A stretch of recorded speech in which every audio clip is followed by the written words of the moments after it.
झाली की बाळीव सगळ्याचे गॅस संपले, पण आजीचा गॅस काही संपणार नाही, कवाच संपणार नाही, ते चालूच राहणार. तर आता आपण बनवू घरचे घरी कोबूचे रूळ. आता काय काय वाटायचं ते तुम्हाला दाखवते. मिरच्या घेतल्यात 5-6, 7-8 लसणाच्या कांड्या घेतल्यात, थोडेसे जिरे घेतलेत, 1 चमच मीठ घेतलं. एवढं पटकून वाटून घेते.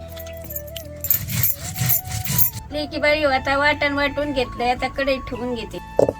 मस्त पैकी तेल टाकून घेते. जिरे टाकीते, मोहरी टाकीते, तर वाटलेली मिरची ते पण परतू घेते टाकून. कढीपत्ता टाकीते. आता हळद टाकीते. आता बटाटे टाकून घेते. लेकी बाई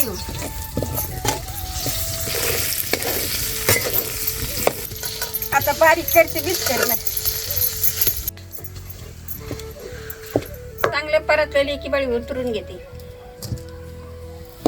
बटाट्याची चटणी बनवून घेतली. आता कोबू उकडायला टाकू. आता हे फुल पात्र आहे, त्याच्यावर झाकण ठेवू. एकी बाळी कोबू शिजतोय तवर बेसन पीठ आपल्या घरच्या डाळीचं हे 2 वाट्या घेतलंय. तवर मी का मळून घेते. थोडंसं मीठ घेतलंय टाकायचं. अर्धी चमच हळद घ्यायची अशी. कश्मीरी लाल मिरची आहे, ही पण टाकून घेऊ. जिरे आणि ओवा एकत्र हातावर चुरगळून टाकू. थोडासा खायचा सोडा आहे, हे पण टाकून घेऊ. थोडीशी कोथिंबीर आहे, ही पण टाकून घेऊ. आता पाणी टाकू. मस्तपैकी बेटर बनवून घेऊ. मस्तपैकी कोबू शिजून किती फुगलाय. आता उतरून घ्यायचा आपल्याला खाली. बघा की बाई काय पाणी निघाले. कोबूचे किती मस्तपैकी शिजला.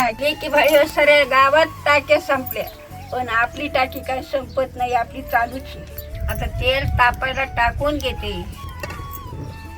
लेकी बाई तेल तापत आहे तर मसाला याच्या पाण्यात भरून घेते. चला भरून घेतलाय. आता दुमतीचे याला बाई बघा काय तुमच्या आजीनं रूळ बनवलेत मस्तपैकी. आता नुसते बेसन पिठात काढायचे आणि बुडून लगेच तळून घ्यायची. असं बुडून घ्यायचा.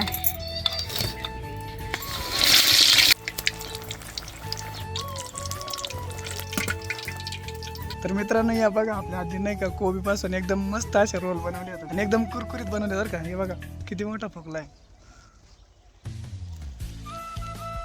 एक नंबर आहे, एक नंबर.